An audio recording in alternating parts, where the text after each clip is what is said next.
Assalamualaikum warahmatullahi wabarakatuh. Berjumpa kembali di perkuliahan GDA 302 Pemodelan Geospasial. Kali ini kita sudah memasuki perkuliahan minggu ke-11 yang akan membahas tentang aplikasi dari pemodelan spasial, spesifiknya untuk proses buffering. Silabus minggu ke-9, 10, dan 11 kali ini akan membahas aplikasi pemodelan spasial pada data yang berformat vektor dan raster, yaitu pengenalan model builder dan proses buffering pada ArcGIS. Untuk pengenalan model builder, sudah saya sampaikan di pertemuan ke-9 dan 10 lalu, kita sudah melakukan latihannya. Untuk pertemuan minggu ke-11 ini, saya akan membahas sedikit tentang proses buffering pada ArcGIS. Sebelum masuk ke proses buffering, saya akan membahas atau mereview kembali poin-poin pada modul model builder. Mengapa perlu dibuat model? Yang pertama adalah melakukan tes atau analisis ulang, yaitu ada perbedaan dalam skenario waktu, baik itu lampau, saat ini, dan masa depan. Proses tes atau analisis ulangnya ini bersifat spasial dari satu hipotesis dengan menggunakan data yang berbeda-beda. Yang kedua, tes atau analisis yang dibuat dalam model builder ini dibentuk dalam kode-kode yang dapat diaplikasikan dalam ArcGIS atau dalam sistem GIS, sehingga langkah-langkah pekerjaannya nanti akan bisa dilakukan secara otomatis. Yang ketiga, yaitu pengulangan suatu tes atau analisis yang memiliki pola yang sama dapat lebih mudah melakukan pengulangannya. Kemudian yang keempat adalah alur kerjanya lebih sederhana dan sistematis. Yang kelima, memberitahukan kepada komputer bagaimana melakukan serangkaian langkah yang akan tidak praktis jika dilakukan secara manual. Saya jelaskan sedikit di poin yang 4 dan poin yang 5. Dengan penggunaan model builder ini, alur kerja dari proses yang akan kita lakukan di dalam ArcGIS ini akan terlihat lebih sederhana. Karena model builder itu konsepnya ada 3, input, proses, kemudian output-nya. Nah, dari langkah-langkah tersebut, kemudian kita akan dapat memberikan informasi kepada komputer untuk bisa melakukan serangkaian langkah tersebut. Ya, yang kalau kita lakukan secara manual itu akan tidak praktis. Dengan hanya memberikan kode-kode langkah-langkah yang sesuai dengan apa yang terdapat dalam model builder, nanti akan dijalankan oleh komputer secara otomatis. Apa itu model builder? Di dalam ArcGIS terdapat interface drag, drop, dan elemen-elemen tools yang saling berhubungan untuk membuat suatu langkah kerja atau workflows, di mana pada ArcToolbox diistilahkan dengan model builder. Jadi konsep dari model builder itu sendiri adalah bentuknya interface drag, yaitu yang tarik dan kemudian drop, jatuhkan atau dalam hal ini dimasukkan, ya. Nah, ini di lokasinya terdapat pada ArcToolbox. Kemudian yang ketiga, diagram dapat dibuat sesuai dengan alur kerja atau geoprocessing workflows yang akan dibuat. Jadi, kita bisa mendesain sendiri apa yang menjadi langkah kerja dalam model builder yang kita buat. Yang keempat, workflows ini selanjutnya akan dijalankan langkah demi langkah oleh komputer tentunya untuk melakukan analisis yang kita inginkan. Mengapa menggunakan model builder? Yang pertama, melakukan geoprocessing workflow secara berulang. Kemudian, yang kedua, itu merupakan representasi secara visual dari workflows. Yang ketiga, mampu menjalankan proses yang kompleks dalam satu kesatuan atau one tools. Yang keempat, geoprocessing workflow dapat mudah di-share atau dibagikan. Yang kelima, terakhir adalah penggunaan memori lebih ringan. Di sini saya jelaskan bagaimana model builder ini dapat dianggap sebagai representasi secara visual dari geoprocessing workflow seperti yang sudah kalian aplikasikan minggu lalu. Kalian bisa lihat langkah kerja yang kalian lakukan di dalam model builder itu dapat secara visual tertampilkan mana itu input, mana itu proses, kemudian outputnya tuh bagaimana. Lalu kemudian em, model builder ini mampu menjalankan proses yang kompleks dalam satu kesatuan. Nah, ini di mana satu model itu di mana isi prosesnya itu adalah cukup kompleks. Contohnya yang klip minggu lalu itu ada beberapa proses yang akan dilakukan. Pertama iterasi, kemudian baru diklip ya. Itu kan cukup kompleks pengerjaannya. Kalau dikerjakan manual itu eh, tidak sulit, hanya akan rentan akan terjadinya error. Maka dengan model builder ini hanya dalam satu tools, dalam hal ini dalam satu model, itu langkah yang cukup rumit itu dapat bisa terselesaikan. Nah, kemudian langkah kerja tersebut yang sudah disimpan dalam model dapat dengan mudah di-share kepada pengguna lain yang nantinya akan menggunakan analisis yang sama untuk data yang berbeda. Lalu dasar-dasar dari model builder itu sendiri. Yang pertama, adanya konsep diagram ketergantungan atau dependensi diagram. Yang kedua, pengguna pengguna atau user mampu menentukan input, output, dan proses, di mana jika terjadi perubahan input, sistem akan mengulangi operasi sesuai yang diperlukan.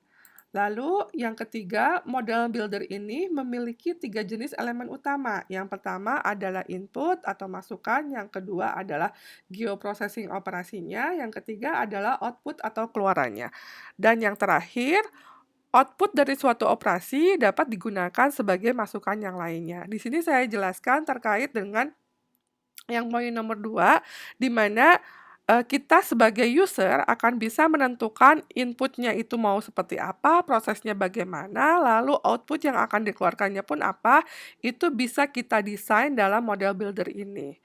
Nah, kemudian saya sudah sebutkan tadi beberapa kali, jadi yang utama dari elemen model itu harus ada inputnya, harus ada prosesnya ya, apa yang akan dilakukan atau operasi apa yang akan dilakukan dalam model tersebut, lalu kemudian keluarannya. Selanjutnya adalah fungsi-fungsi utama dari model builder. Yang pertama ada variabel, yang kedua tools, yang ketiga adalah konektor. Variabel di sini ada data variabel maupun value variabel. Data variabel itu bisa berupa input, kemudian value variabel itu bisa berbentuk output. Kemudian tool sendiri adalah proses atau fungsi-fungsi yang digunakan dalam model builder-nya. Yang ketiga adalah connectors, ini adalah yang menghubungkan antara data input dengan proses atau proses dengan data keluarannya, output-nya.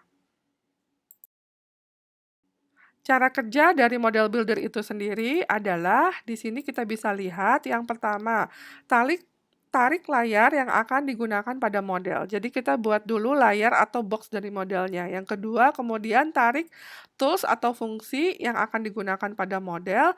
Kemudian output dan tabel objek ditunjukkan dengan warna hijau. Di sini adalah outputnya. Tadi tools fungsinya adalah yang warna kuning. Lalu nomor 4, hubungkan antar feature menggunakan panah. Jadi untuk menghubungkan antara satu proses dengan proses lainnya atau proses dengan input atau proses dengan output, kita bisa hubungkan dengan garis konektor. Kemudian yang terakhir urutan pada fungsi tertentu berpengaruh. Jadi urutan dari fungsi-fungsi yang akan digunakan dalam langkah proses itu akan berpengaruh. Jangan sampai terbalik mana yang nantinya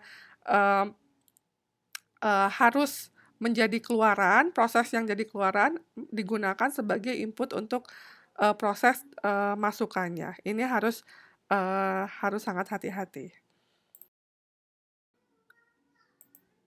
Selanjutnya membuat model yang pertama, di mana pertama kita ini sudah kalian lakukan kemarin ya, jadi kalian klik toolbox-nya, kemudian klik kanan new, di situ nanti ada model, nanti kalian create model, nanti akan keluar box modelnya, atau bisa langsung klik di model builder-nya ini ya, di atas bagian atas di map-nya, nah nanti akan keluar dari box modelnya itu sendiri.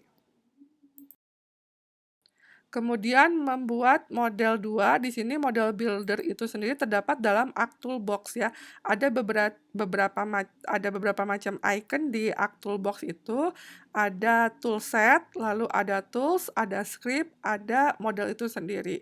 Yang perlu kalian ketahui dari model builder ini, kalian bisa mentransfernya menjadi script, bisa dalam bentuk script Python atau JS script atau VB script ya.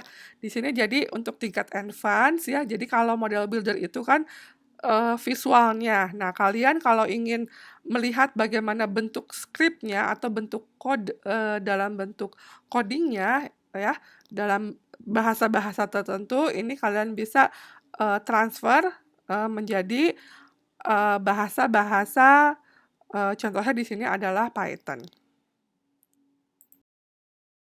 Selanjutnya, membuat model 3, di sini saya mau memperlihatkan bahwa model dan script yang sudah kalian buat, dan ketika kalian save, nanti akan masuk ke Arc Toolbox yang ada di, yang akan masuk pada ArcGIS kalian. Nah, jadi kalau mau di-share, nanti tinggal di-share aja. Toolbox-nya bisa dikirimkan kepada temannya. Selanjutnya, ini adalah pengenalan beberapa feature dari iterasi dalam model builder. Iterasi yang dapat digunakan dalam model builder adalah ada for, ada while, ada row selection, ada multi-value. Nah, yang kemarin kita gunakan adalah feature classes ya. Jadi itu adalah proses iterasi yang dilakukan pada feature classes. Kemudian, langkah-langkah dalam membuat model dalam model builder. Yang pertama adalah mendesain alur kerja. Jadi, sebelum kita membuat modelnya, kita harus sudah punya rencana atau sketsa bagaimana alur kerja dari model tersebut. Yang kedua, mulai membuat model di ArcGIS, ini sudah kalian aplikasikan minggu lalu, ya, di mana tempat-tempatnya. Tadi juga saya sudah sebutkan bagaimana mencari dari model builder-nya itu. Dan langkah yang selanjutnya adalah langkah ketiga, menambahkan tools dan parameter, yaitu dengan langsung mendrag atau memasukkan tools-tools atau fungsi-fungsi yang akan kita gunakan dalam model itu sendiri. Kalau di awal ketika kalian masukkan itu warnanya masih putih, artinya model tersebut masih belum bisa dijalankan. Jadi untuk bisa menjalankan, kalian double klik dulu, kemudian kalian masukkan parameternya, inputnya di mana, prosesnya seperti apa, lebih lanjut, nanti setelah itu akan berubah warnanya. Ya, ini kalau kalian mengaplikasikan minggu lalu, pasti kalian sudah bisa mengetahuinya. Kemudian yang keempat ya di sini, setelah model itu bisa dijalankan, lalu kita coba validasi model. Mungkin yang minggu lalu tidak divalidasi ya, karena mungkin sudah melihat dari ibu yang punya ibu jalan, jadi ya sudah, jadi tidak perlu validasi ya. Jadi ini jangan sampai kelupaan, validasi model ini sangat mudah sebenarnya, tinggal di situ ada di model, ada menunya validasi, ini untuk mengecek bagaimana model yang kita buat. Jika masih ada error, maka diperbaiki dahulu, baru kemudian dijalankan kembali model. Kemudian yang terakhir adalah menjalankan modelnya. Sudah divalidasi, lalu dijalankan modelnya. Untuk bisa menjalankan modelnya itu sendiri, itu sangat mudah ya. Di situ ada di pilihan menunya, model, kemudian run, atau bisa di luar model builder-nya, dibuat jadi sebagai tool, kemudian kalian bisa jalankan. Nah, untuk penjelasan terkait model builder, sampai sejauh itu, Untuk slide yang berikutnya, saya akan menjelaskan tentang modul buffering. Modul buffering. Apakah buffering? Buffer merupakan salah satu modul analisis di ArcGIS. Ini merupakan teknik analisis yang mengidentifikasi hubungan antara suatu titik data vektor dengan area di sekitarnya atau disebut proximity analysis atau analisis faktor kedekatan. Proximity analysis adalah salah satunya dapat digunakan dalam analisis kebencanaan untuk keperluan strategi mitigasi dan evakuasi. Nah, analisis faktor kedekatan untuk analisis kebencanaan ini yang nantinya akan kalian coba praktekkan pada latihan 1 dan juga pada latihan 2. Apakah buffering itu juga? Secara anatomis, buffer merupakan sebentuk zona yang mengarah keluar dari objek pemetaan. Apakah itu sebuah titik, garis, atau area poligon. Dalam hal ini dalam bentuk data vektor ya. Lalu dengan buffer akan terbentuk suatu area yang melingkupi atau melindungi suatu objek spasial dalam peta atau buffer objek dengan jarak tertentu sesuai dengan yang kita minta dalam input pengolahannya. Lalu, zona-zona yang terbentuk secara grafis ini digunakan untuk mengidentifikasi kedekatan-kedekatan spasial suatu objek peta terhadap objek-objek yang berada di sekitarnya. Berikut adalah contoh-contoh bufferingnya. Yang pertama di sini adalah inputnya adalah data titik vektor. Dilihat di sini outputnya ya ketika hasil buffering terlihat dilakukan proses buffering akan ada zona atau area-area di masing-masing titik tersebut. Kemudian contoh yang lainnya ini yang garis juga dilakukan proses buffering. Lalu terlihat ada zona area dari hasil bufferingnya. Kemudian yang ketiga, ini contoh yang poligon juga proses buffering. Kemudian kalian bisa lihat di sini ada area-area zonanya. Letak buffering dalam ArcGIS itu sendiri, di sini bisa kalian lihat ya, ada di Arc Toolbox ya, analisis tools, proximity, kemudian buffer. Jadi di pilihan Arc Toolbox itu ada analisis tool. Lalu kalian pilih proximity, di situ ada beberapa pilihan. Ada buffer, kemudian ada nil, ada beberapa lagi fungsi dari proximity analysis tersebut. Nah, yang akan kita aplikasikan ini adalah fungsi yang buffer ini. Ya. Nah, penjelasan tentang buffering, kemudian letak buffering itu, saya hanya sampai di sini. Untuk lebih lanjut bagaimana kalian mengetahui atau mengaplikasikan dari buffering itu, coba kalian coba latihan 1, kemudian latihan 2-nya itu adalah tugasnya. Coba kalian aplikasikan ya. Nanti kalian bisa menjawab pertanyaan-pertanyaan di yang latihan 2-nya. Berikut adalah referensi dari slide yang telah saya buat ini, termasuk latihan-latihan juga yang sudah saya buat ya. Nanti kalian bisa baca atau kalian bisa cek langsung sendiri. Sekian presentasi untuk hari ini terkait model builder review-nya dan juga modul buffering. Terima kasih atas perhatiannya. Sampai jumpa kembali di pertemuan yang ke-12 minggu depan. Wassalamualaikum warahmatullahi wabarakatuh.